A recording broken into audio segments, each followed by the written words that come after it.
En este tercer tema analizaremos cuál es el poder de la bestia para el tiempo del fin y cuál será su marca.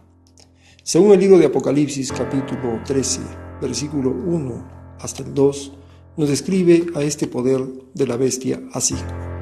Dice el profeta Juan en el versículo 1 y 2: Me paré sobre la arena del mar, y vi subir del mar una bestia que tenía 7 cabezas y 10 cuernos, y en sus cuernos 10 diademas, y sobre sus cabezas un nombre blasfemo. Y la bestia que vi era semejante a un leopardo, sus pies como de oso, y su boca como de león.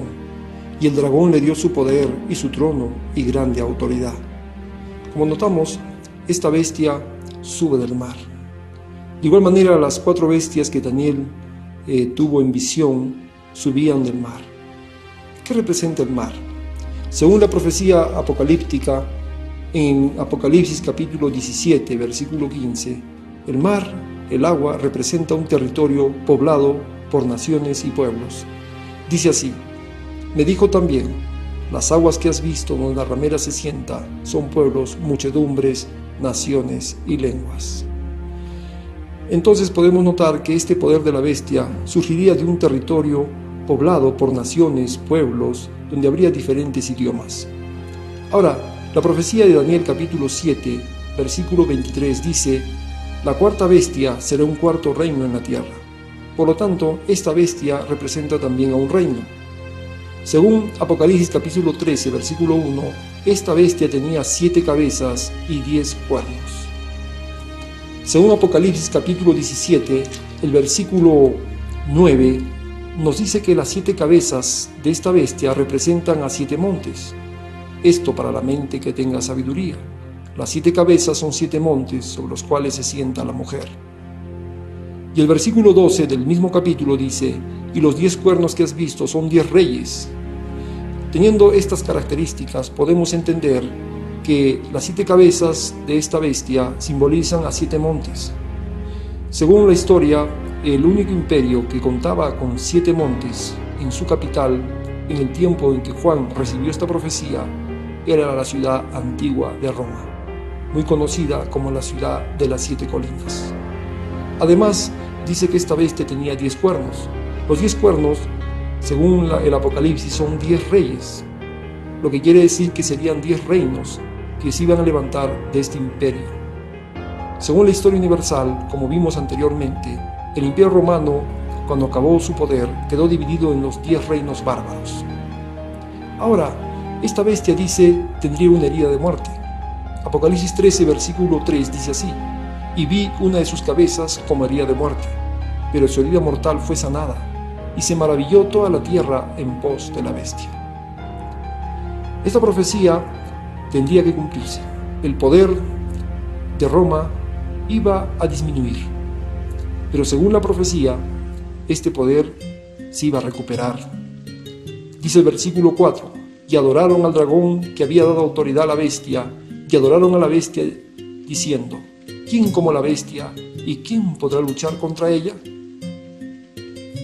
Versículo 5 de Apocalipsis 13 dice: También se le dio boca, que hablaba grandes cosas y blasfemias. El versículo 6 dice: Y abrió su boca en blasfemias contra Dios para blasfemar de su nombre y de su tabernáculo y de los que moran en el cielo. ¿Qué significaría que el poder de la bestia hablaría blasfemias? Según las Escrituras, las blasfemias en la Biblia significan cuando un ser humano común se haría pasar como si fuera Dios. Según San Juan capítulo 10, versículo 33, dice así: Le respondieron los judíos diciendo: Por buena obra no te apedreamos, sino por la blasfemia, porque tú siendo hombre te haces Dios.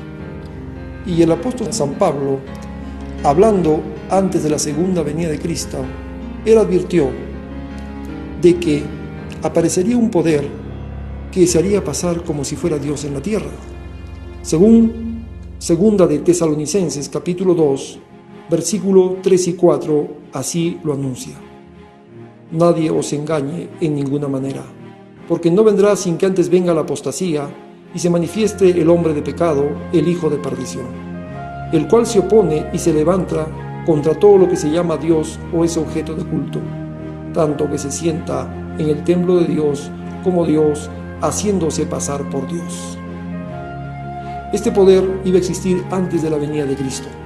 El versículo 8 y 9 dice San Pablo: y entonces se manifestará aquel inicuo a quien el Señor matará con el espíritu de su boca y destruirá con el resplandor de su venida. Inicuo cuyo advenimiento es por obra de Satanás, con gran poder y señales y prodigios mentirosos. Este poder existiría hasta el tiempo del fin, y según el Apocalipsis, jugaría un papel fundamental en la profecía final de la historia de este mundo. Ahora, Apocalipsis capítulo 13, el versículo 7, sigue hablando del poder de la bestia que sube del mar. Y se le permitió hacer guerra contra los santos y vencerlos. También se le dio autoridad sobre toda tribu, pueblo, lengua y nación. Además, el Apocalipsis no solamente presenta a esta bestia, sino también a una segunda bestia. Leamos Apocalipsis 13, versículo 11. Después vi otra bestia que subía de la tierra, y tenía 2 cuernos semejantes a los de un cordero, pero hablaba como un dragón. Aquí aparece un segundo animal, que también es símbolo de un imperio. Como ya vimos anteriormente, los animales, las bestias, representan a imperios en la profecía. La característica de esta bestia es que sube de la tierra. ¿Qué podría significar que sube de la tierra? En primer lugar, esto nos muestra que su origen no es el mismo que el de la primera bestia que subía del mar, ya que el mar simbolizaba naciones, pueblos y gentes donde surgió el imperio romano en el viejo mundo. Pero esta segunda bestia surge de la tierra. Según Jeremías capítulo 6, versículo 8, nos dice que la tierra es un lugar deshabitado. Corrígete, Jerusalén, para que no se aparte mi alma de ti, para que no te convierta en desierto, en tierra inhabitada. Siempre la Biblia, cuando habla de tierra, lo relaciona con algo deshabitado. Por lo tanto, esta segunda bestia, semejante a un cordero, surgiría de un territorio donde no habría naciones, pueblos y gentes como el viejo mundo. Ahora, la característica de esta segunda bestia que subía de la tierra era semejante a un cordero. El cordero en las Escrituras representa a Cristo. Por lo tanto, esto quiere decir que este segundo imperio estaría teniendo características cristianas. Pero dice la profecía que al final este poder cambiaría su comportamiento. Según Apocalipsis 13, versículo 11, dice así: después vi otra bestia que subía de la tierra y tenía 2 cuernos semejantes a los de un cordero, pero hablaba como un dragón. Aquí vemos un cambio, un contraste, un cordero que termina hablando como un dragón. Según aquí los estudiosos de la profecía, esta segunda bestia estaría simbolizando a una nación poderosa que reinaría en el tiempo del fin, que tendría características de un cordero, del cristianismo. Pero al final, dice, hablaría como un dragón. ¿Cuál es la característica del dragón? Según Apocalipsis capítulo 12, versículo 17, dice así: entonces el dragón se llenó de ira contra la mujer y se fue a hacer guerra contra el resto de la descendencia de ella, los que guardan los mandamientos de Dios y tienen el testimonio de Jesucristo. Aquí podemos notar que el hablar como dragón significa tener un comportamiento perseguidor contra aquellos que guardan los mandamientos de Dios. Esto quiere decir que esta nación, simbolizada por el Cordero que sube de la tierra, haría persecuciones religiosas.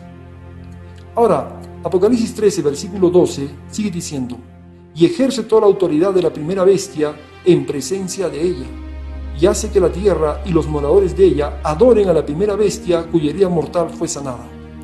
Aquí la profecía nos dice que estos 2 poderes existirían contemporáneamente. Claramente dice la profecía que esta bestia, semejante a un cordero, haría que se adore a la primera bestia en presencia de ella. ¿De qué se trataría esta adoración a la primera bestia que simboliza Roma? Para poder saber en qué se basaría esta adoración, vamos a conocer en primer lugar cómo es y cuál es la verdadera oración que la Biblia aprueba.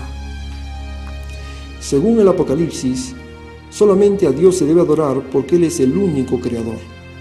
Según Apocalipsis capítulo 4, versos 10 y 11, así lo dice: los 24 ancianos se postran delante de Él que está sentado en el trono y adoran al que vive por los siglos de los siglos y echan sus coronas delante del trono diciendo: Señor, digno eres de recibir la gloria y la honra y el poder, porque tú creaste todas las cosas y por tu voluntad existen y fueron creadas. El único motivo que a Dios se le debe de rendir culto y adoración es porque Él es el único creador de todo lo que existe. De los 10 mandamientos, solo hay un mandamiento que recuerda a Dios como el único creador. Según Éxodo capítulo 20, versículos 8 al 11, nos describe que Dios es el creador del mundo y por lo tanto debemos adorar solamente a Él. Leamos Éxodo capítulo 20, 8 al 11, el cuarto mandamiento de la ley de Dios. Acuérdate del día sábado para santificarlo. 6 días trabajarás y harás toda tu obra, mas el 7º día es sábado para Jehová tu Dios. No hagas en obra alguna, tú, ni tu hijo, ni tu hija, ni tu siervo, ni tu criada, ni tu bestia, ni tu extranjero que está dentro de tus puertas. Porque en 6 días hizo Jehová los cielos y la tierra, el mar y todas las cosas que en ellos hay, y reposó en el 7º día. Por tanto Jehová bendijo el día de reposo y lo santificó. De los 10 mandamientos, el cuarto mandamiento, que habla de la observancia del día sábado, es el mandamiento que nos recuerda a Dios como único creador. Pero según la profecía de Daniel capítulo 7, versículo 25, hablando del poder de la cuarta bestia que surgiría, dijo Daniel 7:25 que este poder osaría cambiar la ley de Dios. Leamos Daniel 7:25. Y hablará palabras contra el Altísimo, y a los santos del Altísimo quebrantará, y pensará en cambiar los tiempos y la ley.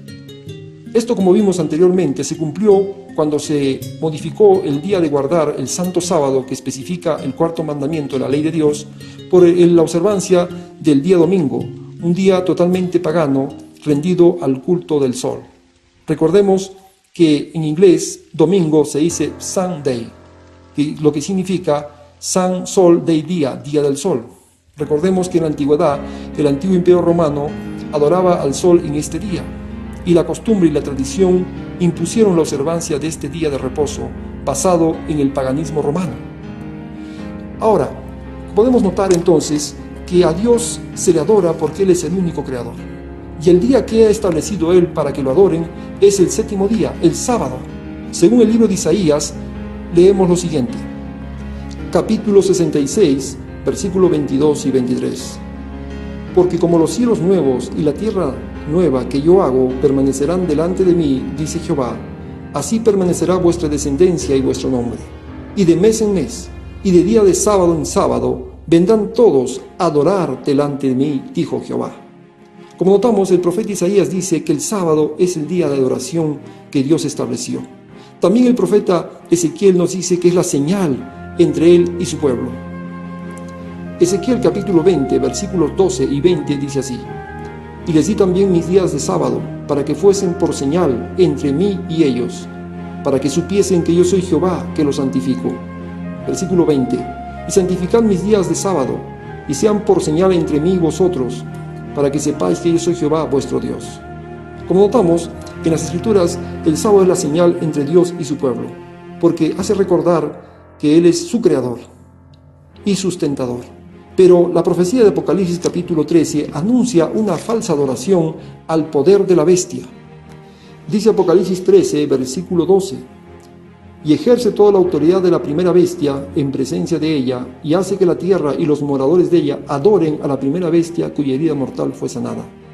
Según el Apocalipsis, esta adoración a la bestia está ligada a la marca o señal de la bestia. Apocalipsis 13, versículo 16 dice así: Y hacía que a todos, pequeños y grandes, ricos y pobres, libres y esclavos, se les pusiese una marca en la mano derecha o en la frente. Aquí notamos que la marca o señal de la bestia irá en la mano o en la frente de las personas. Como hemos leído anteriormente, la señal o marca de Dios es la observancia del 7º día, sábado, que Dios estableció desde la creación del mundo. Por lo tanto, entendemos que la señal o marca de la bestia será un día falso de reposo que se establecerá. Ahora, como notamos nosotros, el día domingo fue instituido por el poder que anunció la profecía en Daniel capítulo 7.